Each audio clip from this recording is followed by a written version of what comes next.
Yo, what is going on YouTube? It is Woo back here with another video. Today we are going to be talking about the time that I overdosed on LSD. This was not a very good time. I do not recommend any of you guys take this substance. It is a really bad thing. But yeah, let's just get right into the video. So this happened, dude, I would say it was about 2 years ago. This was before I got arrested, I'm pretty sure. But so me and Jimmy, so Jimmy was this dude who lived with me, right? So he had just moved in with me at this point. I'm pretty sure it had only been like maybe a month at this point that he moved in with me. And let's just say Jimmy was a bit of a crackhead, right? Jimmy, let's just say he's still a crackhead. I think. All right, I'm not sure, but I think. So, but Jimmy was living with me at this point. And so at this fine day, me and Jimmy we were trying to figure out what's the move, all right? And I had a girlfriend at this point, and my girlfriend had a sister. So we're going to give, what name should we give my girlfriend? We haven't put her, not my girlfriend, my ex, all right? Not my girlfriend, ex, all right? Well, I don't know what name we're even going to give her. Vicky, all right? Her name is going to be Vicky. So Vicky has a sister, and Jimmy really liked Vicky's sister. I'm like there was you could tell, like there was no, like you could tell, like it was bad.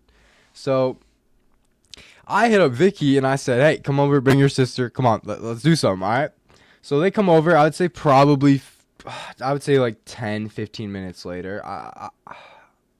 Yeah, probably like 10-15 minutes later. And so we're not gonna give Vicky's sister a name because she's not really relevant in the story. She wasn't there when it happened. She was just there at this time. So they come over. We're chilling for a bit, just smoking, doing the normal thing. And keep in mind, I had no idea we were going to do tabs at this point. I had no idea we were going to pop any tabs at this point. I thought it was going to be a normal day, maybe drink, smoke, chill out, do the normal thing. So we want to go get some snacks. So we hop in. I think we hopped in my car, and we drove over to Hy-Vee to go get some snacks. Now, if you guys don't know what Hy-Vee is, it's just like a Target. Just, I would say it's a little bit more expensive, just depending on, yeah, definitely a little bit more expensive. But anyway, that doesn't even matter. So we went in there, we got some drinks. I remember I got some chips, all right? The chips are going to come in like a fine, like, that's going to come in the story in a little bit here. You will see.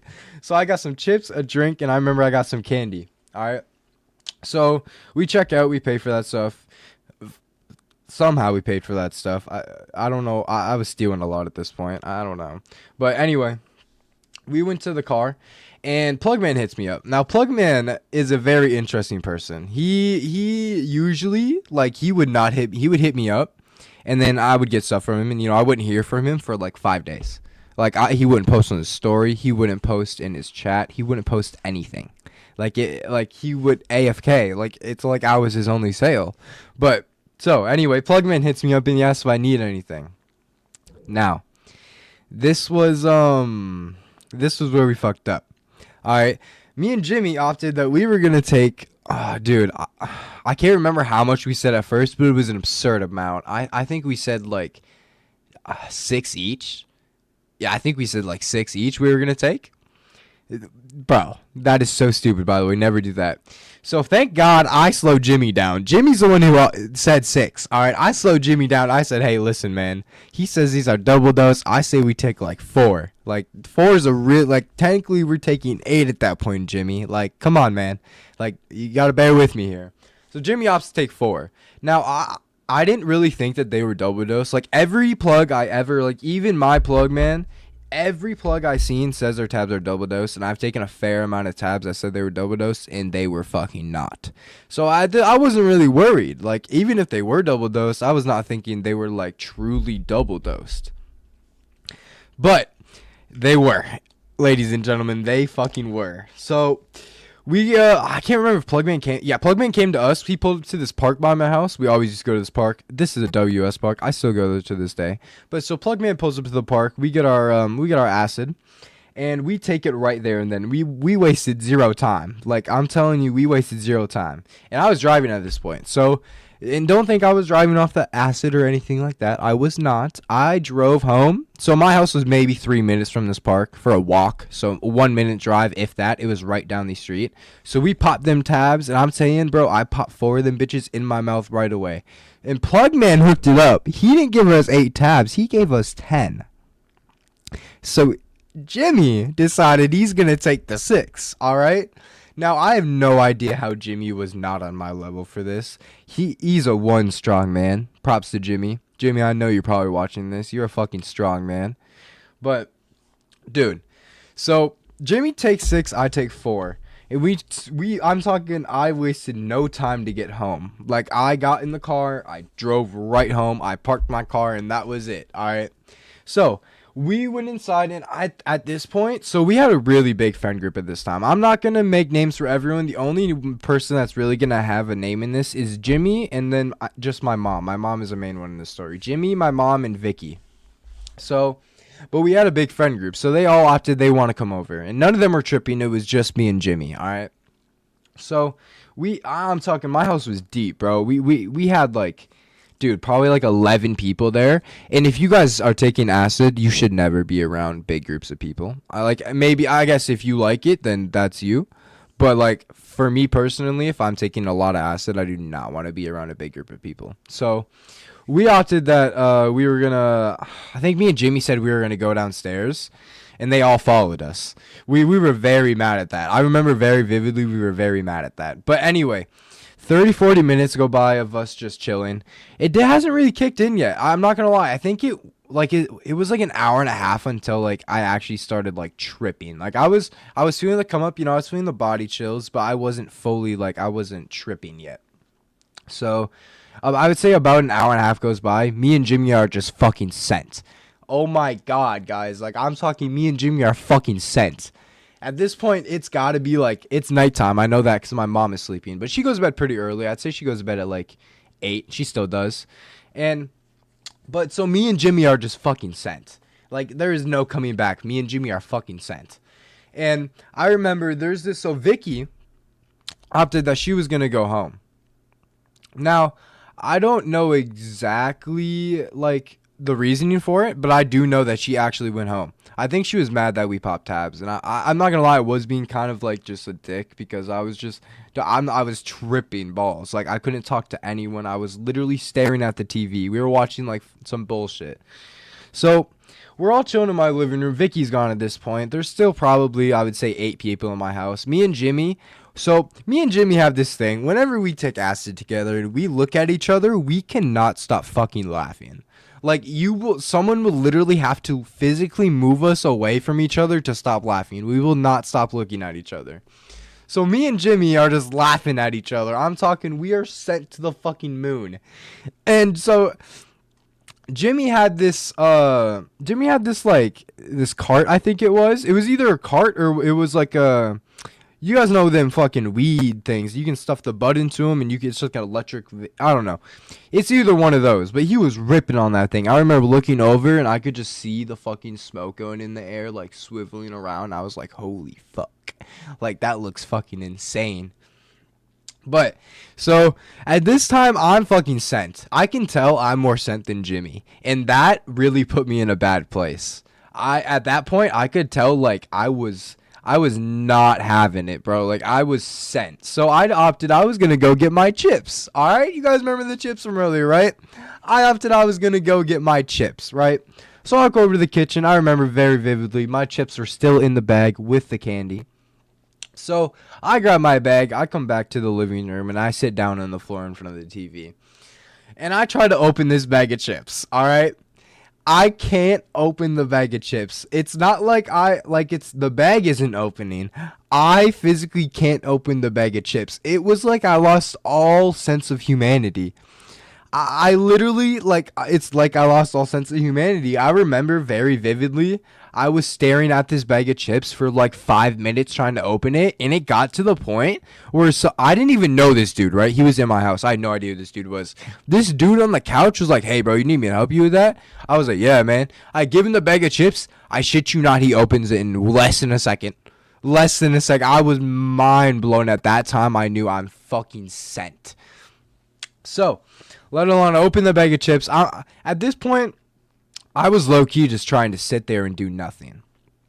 But that is not what happened. So, we're gonna call this. We are gonna have a name for this girl, I guess. We're gonna have to. We're gonna call her Ava.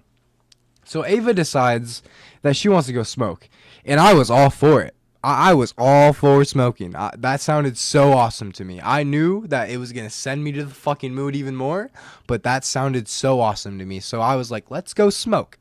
So we go out to her car and we go smoke. And I'm telling you, like maybe 10 minutes in her car, not even.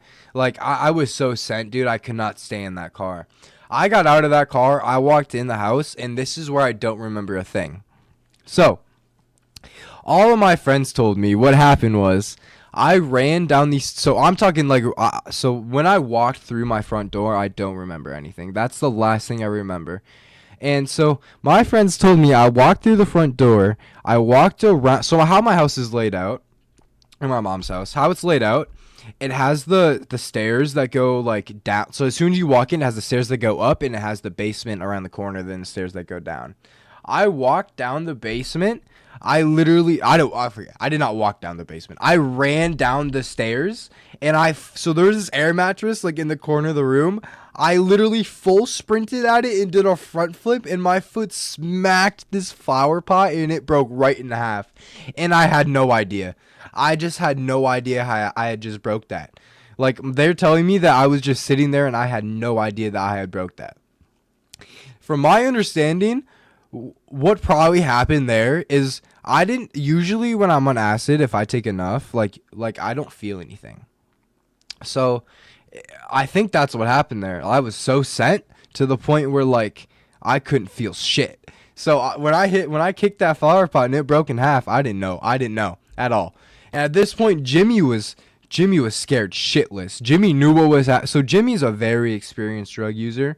Jimmy knew what was happening. Jimmy knew that I was very much overdosing at this point. Jimmy knew that I was no longer in control of my body. Jimmy was scared shitless. I remember him telling me after all this happened, after I got out of the oh, we can't even say that yet.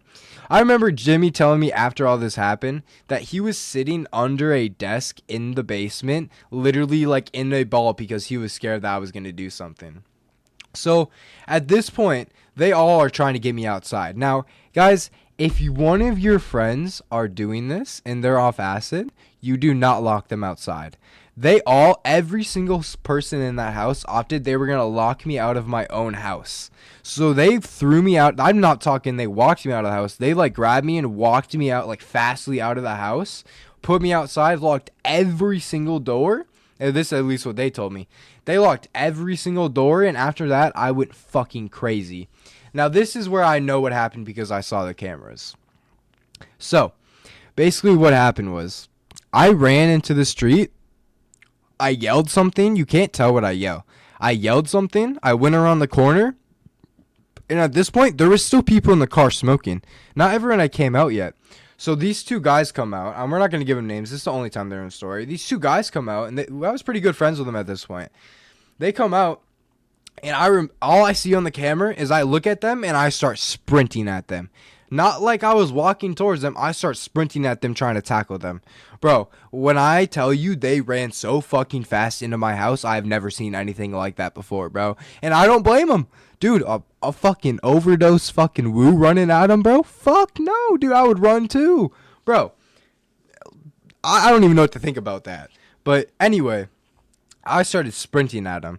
So at this point, everyone was calling the cops. Not the people inside. Thank God. I would be so pissed if my friends called the cops. So I live in a very nice suburb. Everyone around me could hear what was going on. It was now calling the cops. So I don't know like if the cameras were accurate because it kept cutting off because it's motion detected. So like there was like 3 minutes in between camera segments until the cops got there. And I remember very vividly, this is where I kind of got back into it. I don't know how. Like I don't know how I like got back into my body. I don't know how I started coming back to. I got tackled by the biggest fucking cop I've ever seen in my life. To this day. To this fucking day, that guy was fucking huge. Oh my God, he was John fucking Cena. He fucking came in, he fucking tackled my shit, bro. And dude, I remember, bro, this was Excuse me. I remember this was the fucking like this was I was pissed, bro. I remember that I did not take that lightly, bro. He tackled me. I started fighting with him so much to the point where he literally restrained me. They put me on a stretcher. So at this point, it was a fire truck there, probably like 4 cops and an ambulance. I was fighting them so much they put me on a stretcher. They like put me in the ambulance. They strapped me down and they put me on like what that suicide watch, whatever. So at that point, I was fucking mad. I was so fucking mad. And I remember in the ambulance, I couldn't move a fucking bone. I remember I was staring at the fucking thing. All I remember is I couldn't move anything, and I was staring. You know the 2 doors at the back of an ambulance? I was just staring at them. That's literally, I couldn't, that's all I remember. And then I was gone. They pumped me with fluids, and I was out. I was asleep. That was it. That's all I remember. I don't remember getting in the hospital. I remember getting to a room. I don't remember any of that. I remember waking up in the hospital, all right? So I woke up in the hospital, right? And I remember being very mad. I was very mad. And I was yelling at my mom. Dude, I love my mom. She is such a nice lady. I feel bad for what I have done. But I was yelling at my mom, the doctor, everyone I could yell at, I was yelling at because I was just mad that I was in there. And I at this point, I don't know what they did, but I wasn't tripping anymore, and it wasn't even that long. I was fully sober. I wasn't even tripping anymore, but they had pumped me with so much fluids. I was so tired. I remember that I couldn't move. Like, it was so fucking bad. But so I would say like 30 minutes go by of me just yelling at these fucking doctors. I thank God I left my mom alone at this point because I realized it wasn't her that was keeping me in there. It was these fucking doctors. The whole reason I was mad is because I couldn't leave. They weren't letting me leave. They said I had to stay there for 24 hours. Heads up, I did not stay there for 24 hours. So basically, about 30 minutes to an hour go past of me just yelling at these doctors, and they're just checking me out to make sure I'm okay, which I'm such a dick now that I look back at it. They were just trying to make sure I was fucking alive. And I'm over here just yelling at them, cursing at them, just being a complete dick. But let alone, I think like an hour went by, and this doctor came in and said, "All right, you're good to go." I got the biggest smile on my face. I remember that. I was like, all right, let's go. Come on. I got my clothes, because they had changed me into bro, they saw me naked, bro. They changed me into the gown, bro. Like, they took me out of my fucking clothes. But anyway, so I got my clothes back on. Me and my mom get out of there, and I'm talking not even like 2 minutes after I got out of the hospital, I couldn't move a single bone in my body. Now I understood why they wanted me to stay there. They had pumped me with so much drugs that I could not even handle I was tripping again at that point. I wasn't tripping, but I was so drowsy. I was so tired. I couldn't eat. I couldn't drink anything. And I remember, so this time, Vicky, as you guys know, my ex, but my girlfriend at the time, she was freaking out. So I remember I didn't even go home after I got out of the hospital. My mom brought me straight to Vicky's house, and that was it. I laid on her bed, and I knocked out for the next, I would say, 6 hours, and then I just woke up and back to smoking and doing my normal stuff. I don't know. It was definitely an eye-opener, though. I remember, I think it was 2 days after that, somebody asked if I wanted a trip, and I literally was like, no, bro, I can't, after what just happened to me, it literally, I can't, that was an eye-opener. I realized, I gotta chill the fuck out, bro, or, something's gonna happen, and, thankfully, I don't know how, I didn't get in any trouble for this. Not from my mom, not from the police, not from anyone's parents. I was completely fine after this. Jimmy was still living with me. Bro, it was actually fucking crazy. I don't know how we came out of this on a W. It wasn't a W, I guess, but we came out of it on good circumstances with everyone. I mean, it was just a good learning experience, and thank God for the paramedics and the police, because if I was left out there alone, God knows what would have happened. God knows what I would have done, where I would have gone, because I wasn't in control of my body at that point. So, anyway, I hope you guys enjoyed this video of me overdosing on LSD. I hope you guys never do this. I hope you guys don't take LSD ever. I hope you guys just stick to smoking weed, if you guys even do that. But Anyway, I hope y'all have a good evening, day, night, whatever it is for y'all. And just so you guys know, I stream every day on twitch.tv. It is a Srtwooski, Srtwooski. I mean, if you drop me a follow on there, you're a real one. I stream almost every day. But yeah, I hope y'all enjoy this video and you guys have a good time.